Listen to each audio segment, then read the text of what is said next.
Nah, itu yang kita renungi. Apakah bujur seperti itu? Apakah benar kita dicipta oleh Allah untuk mencari duit? Nah, itu yang perlu tafakkur. Yang pertama kita renungi hidup kita. Kita renungi berapa umur kita habiskan. Kita mengakui bahwa kita ternyata hidup ini adalah untuk duniawi semata-mata. Akhirat ada, tapi porsinya kecil, porsinya sedikit. Nah, makanya tafakkur itu nilai pahala di sisi Allah sangat besar.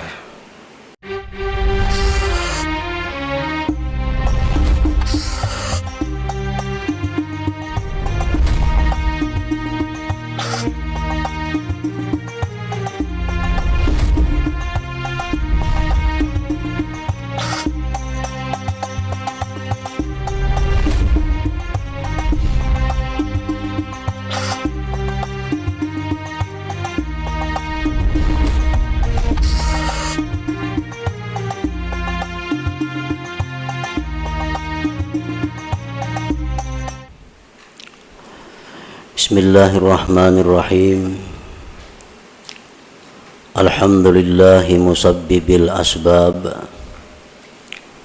al-fatihi lil abwab. Ashhadu an la ilaha illallah wahdahu la syarika lah, al-malikul wahhab. Wa ashhadu anna sayyidana Muhammadan abduhu wa rasuluhul awwab. Allahumma salli wa sallim wa barik ala Sayyidina Muhammad al-hadi ila as-sawab wa ala alihi wa sahbihi wa dhurriyyatihi wa atba'ihi ila yaumil jazai wa thawab, amma ba'du. Yang kita hormati dan kita cintai para habaib dan para alim ulama, guru-guru agama, para muhibbin, hadirin hadirat rahimakumullah.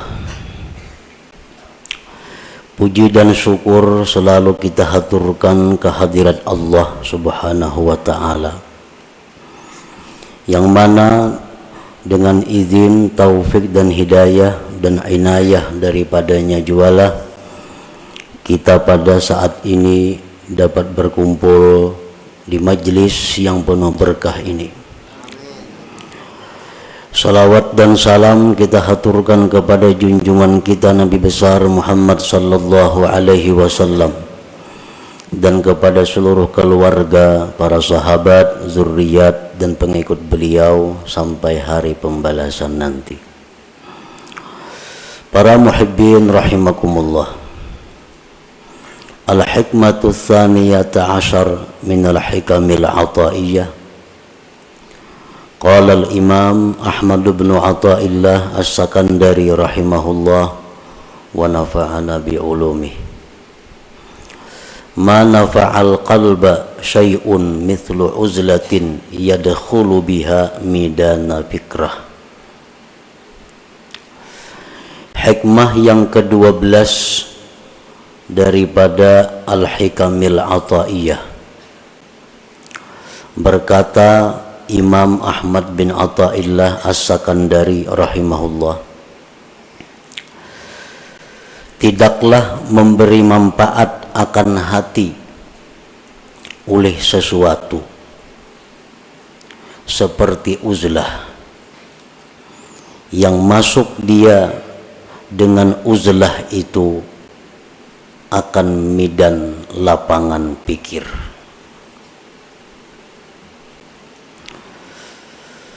Tidaklah memberi manfaat akan hati oleh sesuatu seumpama uzlah mengasingkan diri daripada manusia, yang mana dia masuk dengan uzlah itu akan midan lapangan pikrah, berpikir. Itulah tarjamah atau makna daripada hikmah yang ke-12 ini. Adapun syarah atau penjelasan daripada hikmah yang ke-12 itu adalah la syai'a anfa'a lil qalbi min uzlatin ay khalwatin mashubatin bitafakkur. Tidak ada sesuatu yang lebih bermanfaat untuk hati daripada uzlah, artinya khalwat, menyendiri, menjauh daripada manusia, yang disertai dengan tafakkur. Nah, para muhibbin rahimakumullah, di dalam diri kita ini ada yang disebut dengan qalbun, hati. Yang dimaksud dengan hati itu bukan segumpal daging yang ada di dada sebelah kiri kita, tetapi yang dimaksud dengan hati itu adalah sesuatu yang dinisbahkan kepada Allah Subhanahu wa ta'ala, yang berada di dalam diri kita, yang dengan hati itu kita bisa mengetahui mana yang baik, mana yang buruk, mana yang menuju surga, mana yang menuju neraka. Nah, hati kita itu apabila baik, maka baiklah seluruh anggota tubuh kita. Tetapi bila hati kita ini rusak, maka rusaklah seluruh anggota tubuh kita. Imam Ahmad bin Athaillah menyebutkan di dalam hikmah yang ke-12 ini adalah tentang hati yang rusak. Hati yang rusak itu adalah hati yang seringkali lupa kepada Allah.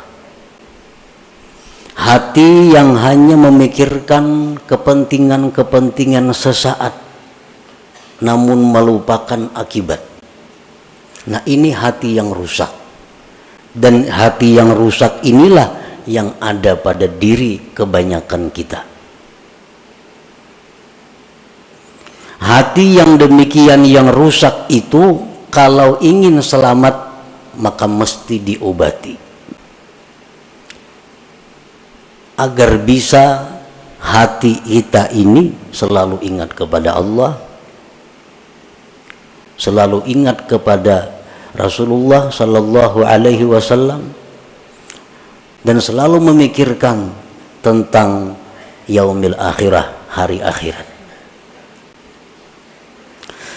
Nah, bagaimana caranya memperbaiki hati yang rusak itu?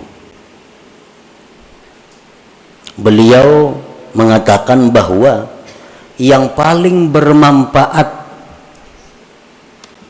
yang paling mujarab untuk mengobati hati yang rusak itu adalah uzlah atau khalwat, artinya menjauh daripada manusia, menyendiri, tetapi disertai dengan tafakkur. Dengan kita menyendiri dan tafakkur, maka hati yang rusak tadi diharapkan bisa baik. Nah, itu yang dimaksud di dalam hikmah yang ke-12 ini. La khaira fi uzlatin ay khalwatin la tafakkura fiha wa la nuhuda li tafakkurin la uzlata ma'aha. Tidak ada kebaikan pada uzlah, khalwat, yang tidak ada tafakkur padanya. Kita menyendiri, mengasingkan diri daripada manusia, tapi kada ada tafakkur, nah maka itu uzlah, tidak ada kebaikannya.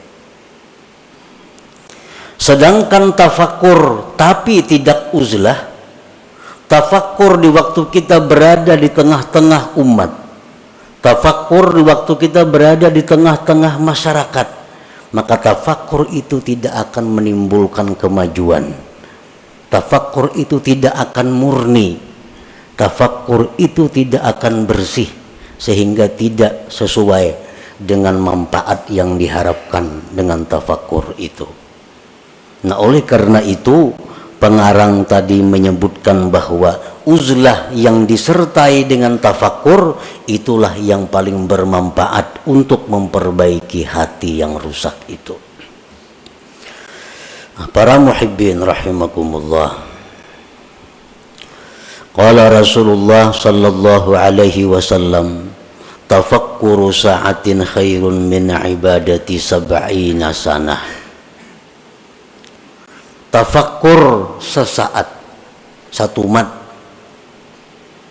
itu di sisi Allah lebih baik nilainya, pahalanya daripada ibadah kita selama 70 tahun yang tidak ada tafakkurnya. Kita beribadah, misal ibadah apa, tapi kada ada tafakkurnya 70 tahun, maka harganya lebih mahal tafakkur sesaat di sisi Allah subhanahu wa ta'ala. Lianna bihi yasidul abdu ila ma'rifati haqaiqil asya wa ila ta'zimillah ta'ala wa ta'zimi kulli ma yurdi. Karena dengan tafakkur itu sampailah seorang hamba kepada mengenali hakikat-hakikat sesuatu. Dengan tafakkur itu seseorang bisa mengagungkan Allah. Dengan tafakkur itu dia bisa mengagungkan tiap-tiap sesuatu yang membuat ridhanya Allah. Nah, para muhibbin rahimakumullah, apa yang pertama tafakkur itu? Apa yang pertama mesti kita pikirkan? Yang pertama kita pikirkan adalah diri kita. Karena man arafa nafsah arafa rabbah. Barang siapa yang mengenali, mengetahui dirinya, maka dia akan mengenali, mengetahui Tuhannya. Nah, jadi yang pertama kita tafakkur, yang pertama kita renungkan adalah diri kita. Apa yang kita renungkan dari diri kita? Nah, yang pertama yang kita renungkan dari diri kita adalah limadza khuliqtu. Limadza khuliqtu. Untuk apa aku ini diciptakan Allah? Nah, itu yang pertama. Di waktu kita khalwat, di waktu kita sendiri, di waktu kita mengasingkan daripada manusia, kita tafakkur, kita berpikir, limadza khuliqtu, untuk apa aku ini diciptakan Allah? Dulunya kadada, sekarang ada. Untuk apa aku diadakan oleh Allah ini? Nah, itu yang perlu kita gali daripada diri kita. Itu yang perlu kita mantapkan daripada diri kita. Untuk apa kita dicipta oleh Allah? Sebahagian manusia ada yang merasa bahwa dia hidup itu untuk mengumpul harta. Dia beranggapan bahwa dia diciptakan Allah hanya untuk mengumpul harta, sehingga sebagian besar waktunya dihabiskannya untuk mengumpul harta.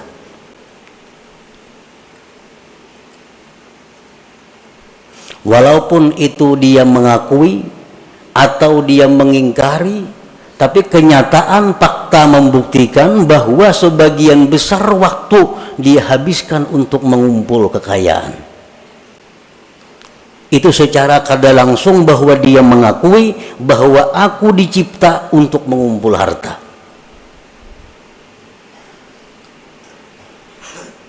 Jam 8 sampai jam 5 dihabiskan waktunya untuk berusaha mencari duit. Kena malam kauyuhan guring, bangun kena pukul 7. Nah, orang semacam ini secara hal, secara isyarat bahwa dia mengatakan aku dicipta untuk mencari duit. Walaupun di mulutnya kada keluar kata-kata itu, tapi tingkah lakunya menunjukkan demikian.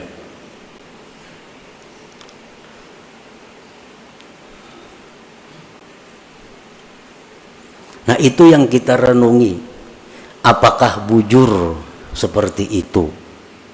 Apakah benar kita dicipta oleh Allah untuk mencari duit? Nah, itu yang perlu tafakkur. Yang pertama kita renungi hidup kita. Kita renungi berapa umur kita habiskan. Kita mengakui bahwa kita ternyata hidup ini adalah untuk duniawi semata-mata. Akhirat ada, tapi porsinya kecil, porsinya sedikit. Nah, makanya tafakkur itu nilai pahala di sisi Allah sangat besar. Limadza khuliqtu, untuk apa dicipta? Ibrahim bin Adham, sewaktu beliau berburu, beliau adalah seorang bangsawan yang sukanya berburu. Suatu hari beliau berburu dengan perbekalan, perlengkapan yang lengkap, berangkat ke hutan. Di tengah jalan beliau ada mendengar hatib. Hatib artinya suara tanpa kelihatan orangnya. Suara itu, ya Ibrahim, alihadza khuliqta, apakah untuk ini engkau dicipta Allah? Apakah engkau dicipta untuk berburu? Ibrahim bin Adham tersadar bahwa ternyata selama ini hidupku kusia-siakan. Berpaling, beliau kembali dan meninggalkan seluruh yang ada, lalu mengembara ke tengah hutan belantara untuk mencari hakikat, mencari kebenaran. Nah, para muhibbin rahimakumullah, kita diciptakan oleh Allah, wa ma khalaqtul jinna wal insa illa liya'budun. Tidak kujadikan jin dan manusia itu, ujar Tuhan, melainkan untuk ibadah. Nah, untuk ibadah. Jadi kalau kita bertanya kepada diri kita, untuk apa aku diciptakan Allah? Jawabnya, untuk mengabdi kepada Allah. Nah, untuk mengabdi kepada Allah. Nah, itu bisa didapat, bisa digali dengan tafakkur.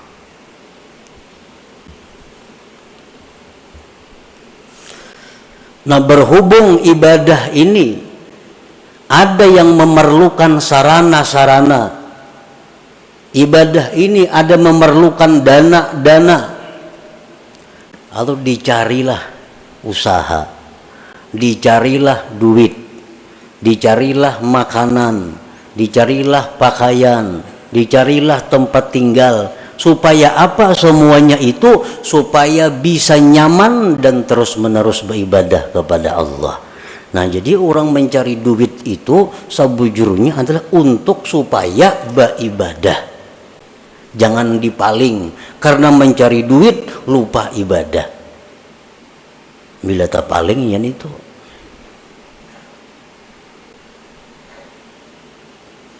Nah, jadi yang pertama tafakkur itu dulu.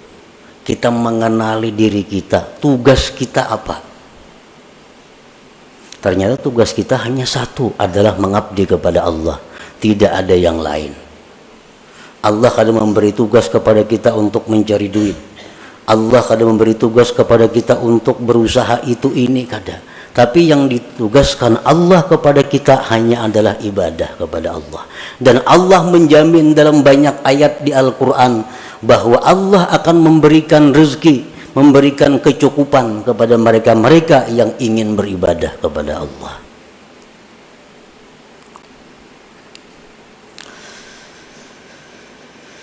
Fal uzlatu wasilatun lahu wa mu'inatun alaih uzlah mengasingkan diri itu merupakan jalan bagi tafakkur dan membantu atas tafakkur. Namun kita di tengah manusia, di tengah keributan, kita akan sulit dapat tafakkur yang murni. Tapi kalau kita di tempat yang sunyi, di tempat yang sendiri, nah itu diharapkan ada tafakkur yang bersih. Jadi menyendiri itu merupakan wasilah, mengasingkan diri dari manusia itu merupakan membantu untuk tafakkur. Hadhihi liman laisa lahu syaikhun yurabbi, ini uzlah bagi orang yang tidak punya guru yang membimbing dia. Wa illa, jikalau dia punya guru, pamukhalatatus syekh wa mukhalatatul ikhwanil ladzina yu'inuna anfa'u wa aslahulah. Jika dia ada punya guru, nah maka bergaul dengan guru, bergaul dengan kawan-kawannya, maka itu lebih bermanfaat dan lebih baik baginya daripada uzlah. Jadi uzlah supaya bisa tafakkur ini untuk orang-orang yang menuju jalan Allah, tidak di bawah bimbingan guru yang tertentu. Kalau orang itu ada punya guru tertentu, maka semajlis dengan guru itu lebih baik baginya. Bergaul dengan guru itu lebih baik baginya, lebih bermanfaat baginya. Nah, para muhibbin rahimakumullah. Wa'alam anna fil khalwati fawaida, ketahuilah bahwasanya pada khalwat itu banyak faidahnya. Kita mengasingkan diri, kada umpat perkumpulan-perkumpulan, kada umpat partai, kada umpat handil, kada umpat arisan, kada umpat itu banyak faidahnya. Pertama, hifzul qalbi minar riya wal mudahanah wa ghairiha minal amrad. Pertama, faidahnya kita mengasingkan diri itu terpelihara hati daripada riya. Kan riya itu minta lihat orang. Amun seorangan siapa yang melihat? Selamat hati daripada riya, daripada mudahanah dan selainnya daripada penyakit-penyakit hati, sum'ah. Nah, selamat. Yang kedua, faidahnya uzlah itu hifzul basar min afatil manzurat, terpeliharanya mata daripada bahaya-bahaya yang dipandang. Li'anna an-nazara ilal asya yujibu tafriqatal qalbi, karena memandang kepada sesuatu itu menimbulkan terbelahnya hati. Kalau kita khalwat, apa yang kita lihat? Kadada. Lalu hati kita jadi terpukus karena mata kita kadang-kadang dilihatnya. Nah, makanya sembahyang disuruh mencangangi tempat sujud. Supaya apa? Supaya mata ini jangan melihat yang macam-macam. Karena bila mata melihat macam-macam, kena hati jadi macam-macam juga. Nah, dengan adanya kita khalwat, dengan adanya kita bersendiri, nah apa yang kita lihat? Nah, selamat mata. Yang ketiga, as-salamah min afatil lisan kal ghibah wan namimah wa ghairiha minal muhlikat. Selamat daripada penyakit atau bahayanya lisan seperti ghibah, nyambeti orang, namimah, anjur atar, dan selainnya daripada yang membinasakan. Kita bakhalwat, siapa dipandiri? Kada denang dipandiri. Nah, selamat dulu mulut kita daripada menyambat orang, daripada menganjur atar orang. Qala Nabi sallallahu alaihi wasallam, aktsaru khataya ibni Adam bilisanih, kebanyakan dosa manusia itu di lisannya.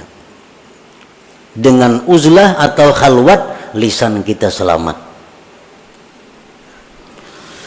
Yang keempat, keuntungannya kita menyendiri, as-salamatu min suhbatil asrar, kita selamat daripada bersahabat dengan orang-orang jahat. Orang-orang jahat ini contohnya orang-orang nang ahli riba itu orang-orang jahat, orang-orang peminum orang-orang jahat, orang-orang rentenir orang-orang jahat, orang-orang zalim orang-orang jahat, ahli zina itu orang-orang jahat. Nah, bila kita menyendiri, kita kada tagaul lawan itu. Tapi amun kita bagaul, nah bisa kemungkinan kita bersahabat dengan mereka itu. Lianna sohbatahum fasadun azim bidinih, karena bersahabat dengan orang-orang yang jahat itu kerusakan yang besar pada agama kita. Kalau kita nih akrab lawan orang penzina, itu agama kita rusak. Akrab dengan orang nang katuju riba, agama kita rusak. Akrab dengan orang zalim, agama kita rusak. Akrab dengan pejabat nang korupsi, agama kita rusak. Tanpa kita sadari. Qala ba'duhum ma fasada man fasad illa bi suhbati man fasad. Tidaklah rusak orang yang rusak itu melainkan sebab bakawan lawan nang rusak. Umumnya orang tuh rusak karena bakawan nang rusak. Nah, kalau kita bauzlah, kita khalwat, kada bergabung dengan manusia, kita selamat.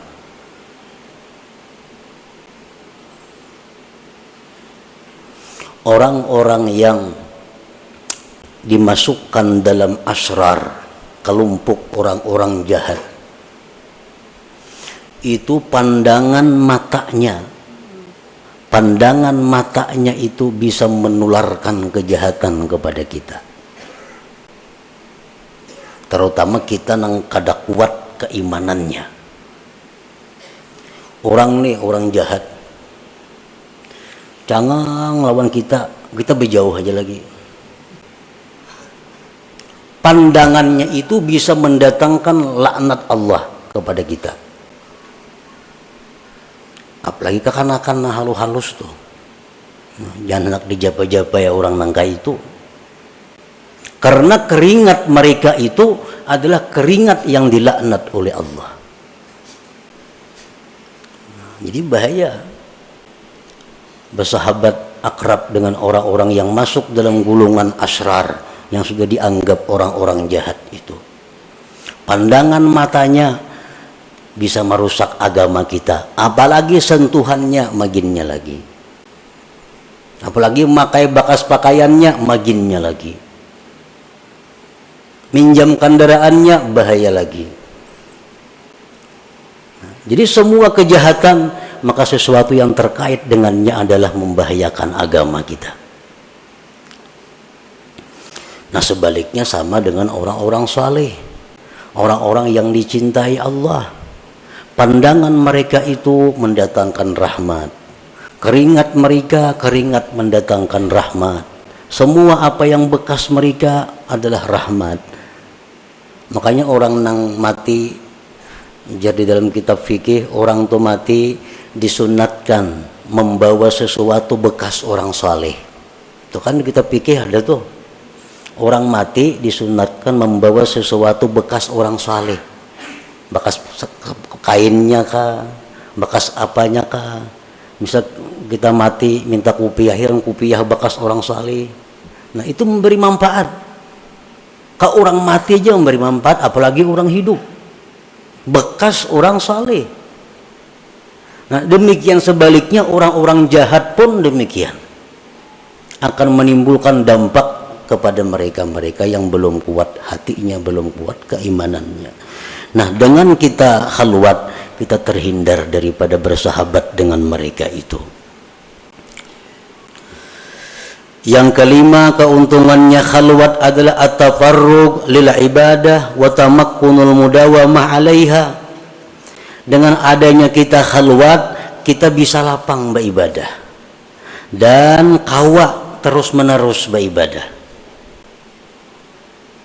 Misalnya kita membaca zikir 5.000 sehari. Kalau kita menyendiri kita kawa. Tapi kalau kita bergaul tengah masyarakat, nah sewaktu-waktu kita ada kita baca. Karena ada acara ini, acara itu, acara ini. Apalagi macam-macam yang diikuti. Ketua ini, ketua itu, ketua ini. Bermacam-macam organisasi. Kada baca wirid lagi. Jadwal ini ada rapat itu. Jadwal ini ada acara itu. Nah kalau kita khalwat, bisa ibadah kita tuh mudawamah, bisa terus menerus. Ibadah yang mudawamah itulah yang dicintai oleh Allah Subhanahu wa taala walaupun sedikit. Yang keenam, faedahnya kita khalwat, siyanatu nafsihi wa dinihi minal khusumat. Dengan adanya kita khalwat, diri kita, agama kita terpelihara daripada pertengkaran-pertengkaran. Kadang mau tapahual, saurangan siapa dihuali, siapa nang mahuali. Nah, bahual itu merupakan sumber datangnya macam-macam kejahatan seperti bermusuhan, bermarah-marahan, berdengki-dengkian. Nah, semua itu sifat yang membahayakan. Yang ketujuh, rahatul qalbi wal badan. Dengan adanya khalwat menyendiri itu, hati kita lapang, badan kita pun lapang. Yang kedelapan, husuluz zuhdi wal qanaah. Orang yang khalwat ini akan diberi Tuhan zuhud dan qanaah. Kenapa kita kada kawa zuhud? Kenapa kita kada kawa qanaah, kada merasa cukup lawan nang ada? Karena kita bergaul, melihat orang makai ini hendak nukar lu berhimat mencari duit, melihat orang ini hendak nuruti ka itu, duitnya kada ada, berhimat kina mencari duit, berhutang masih itu kamari. Nah karena pergaulan, dengan adanya kita khalwat atau uzlah, selamat dari itu. Yang kesembilan, wujdanu halawatit ta'ah. Nah, didapatnya manis taat. Nah ini yang penting. Kita khalwat itu, kita menyendiri itu beribadah jadinya manis. Beribadah tuh nyaman.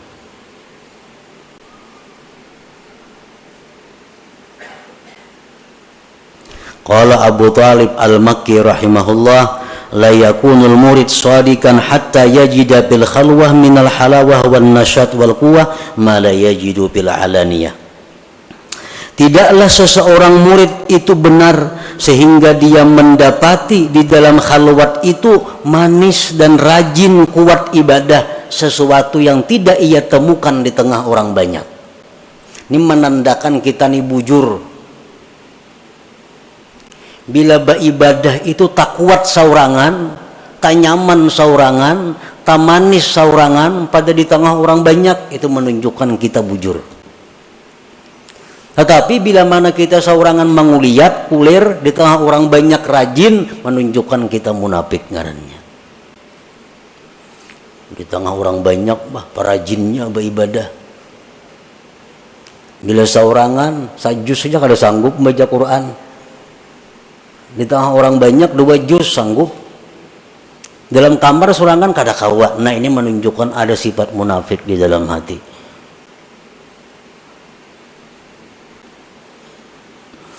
Yang ke-10, faidahnya uzlah at-tamakkun minat tafakkuril khalis ad-daim wa huwal maqsudul a'zam bil khalwah. Bisa kawa tafakkur yang murni, yang terus menerus, itulah tujuan yang besar di dalam khalwat, di dalam uzlah itu. Nah, para muhibbin rahimakumullah, uzlah atau khalwat artinya menyendiri daripada orang. Dan itu kada semua orang bisa melakukannya. Menyendiri. Seseorang bertanya kepada gurunya, kaifat tarik ila tahqiqil ibadah wa tahsili halawatiha. Ujar si murid ini, wahai guru, bagaimana cara supaya bisa ibadah itu mantap dan manis? Ujar gurunya menjawab, kala Syekh, la tanzur ilal khalqi wa khasatan abna'ad dunia. Kalau ikam hendak mantap beribadah, hendak manis, jangan memandang kepada makhluk, terutama orang-orang yang cinta dunia. Jangan dipandang, maiti aja jangan. Jadi jangan murid maka ada sanggup, wahai guru, urun di pasar begana, berdagang, macam-macam nang dihadapi kayak apa. Kenapa garang maka kada boleh memandang orang-orang yang cinta dunia itu. Ujar gurunya, fa innan nazar ilaihim zulmah. Memandang kepada orang-orang yang cinta dunia itu menimbulkan gelap di dalam hati kita. Nah, memandang aja sudah bahaya. Kada sanggup nang murid nenek nya hidupnya kada di kampung, hidupnya kada di hutan, hidupnya di tengah masyarakat dan berusaha. Nah kalau ikam kada sanggup, ini barang pala tasma' kalamahum. Ayo ikam memandang mereka, tapi jangan mendengari pembicaraan mereka. Jangan dengari perkataan-perkataan ahli dunia. Kada kau melihat TV lagi tuh berita-berita. Kenapa garang kada boleh mendengari pembicaraan ahli dunia itu? Fa inna kalamahum kaswah. Pembicaraan orang cinta dunia itu menimbulkan keras hati kita. Kita ini menalinga orang berpandir dolar, pandir emas. Orang bisi emas kada, dolar kada. Ini menalinga mana. Itu membuat hati kita keras.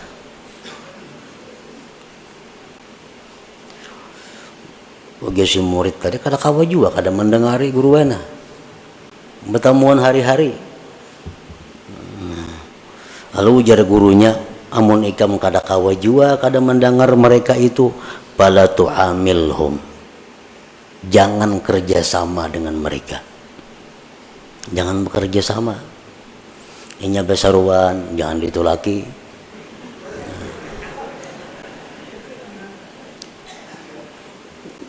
Orang-orang bakhil tuh, orang-orang bakhil. Besaruan, jangan ditulaki. Kenapa? Makanannya itu daun penyakit. Itu ujar Nabi medahkan. Nah, orang bakhil tuh makanannya itu penyakit. Kayak mengetahui orang tuh bakhil kadanya. Tak kau ini di kampung tuh kadang alih kada. Bila kada terdengar menyumbang, kada terdengar baruhan, bakhil ngarannya. Orang ada itu laki. Orang ada biasa baruhan tuh bakhil ngarannya. Nah, inya baruhan jangan tulak penyakit. Itu jar Nabi kita medahkan itu. Makanan yang dihidangkan dari orang bakhil itu daun penyakit. Namun ikam kada-kawa kada memandang mereka, kada-kawa kada berpandir lawan mereka, jangan kerjasama. Jangan hendak berjual tukar lawan inya, jangan hendak mendatangi inya, jangan hakun didatangi inya. Bah kada-kawa juga guru kayak itu, kada sanggup juga. Nah, jaguru nang terakhir, mun ikam kada sanggup juga itu, fala taskun ilaihim. Jangan ikam tentram kepada mereka. Ini yang terakhir, jangan tentram.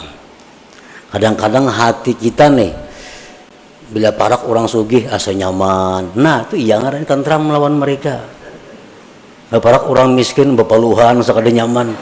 Nah. La taskun ilaihim, jangan tentram kepada mereka. Janganlah dijadikan orang-orang cinta dunia itu penentram hati kita, jangan. Fa inna sukun ilaihim halakah, karena mencari tentram kepada mereka itu kebinasaan kita. Nah, ini terakhir. Jadi ayo hendak memandang mereka, hendak mendengari perkataan mereka, hendak bekerja sama lawan mereka, tapi sebuting jangan hendak tentram, jangan hendak merasa tenang dengan mereka itu. La yajidu halawatal ibadah man kana qalbuhu sakana ila ghairillah, tidaklah bisa mendapatkan manisnya ibadah orang nang hatinya itu tentramnya kepada selain Allah. Orang tuh hatinya tentramnya bukan lawan Allah. Nah, orang ini ibadahnya kada mau manis. Tapi bila orang ini menyebut Allah tentram hatinya, menyebut Allah senang hatinya, nah orang seperti ini nang bisa dapat manisnya ibadah itu. Nah, jadi amun kada kawa bakhalwat ini nang kita pakai. Jangan hendak mencari ketentraman, ketenangan kepada makhluk Allah, terutama abna'ud dunia, orang-orang yang cinta kepada dunia itu. Nah, itulah sebagian yang dimaksud daripada hikmah yang ke-12 daripada Al-Hikamul Ata'iyah. Selanjutnya hikmah yang ke-13. Ila hadratin Nabi sallallahu alaihi wasallam al-Fatihah. Iyyaka na'budu wa iyyaka nasta'in. Ihdinas siratal mustaqim.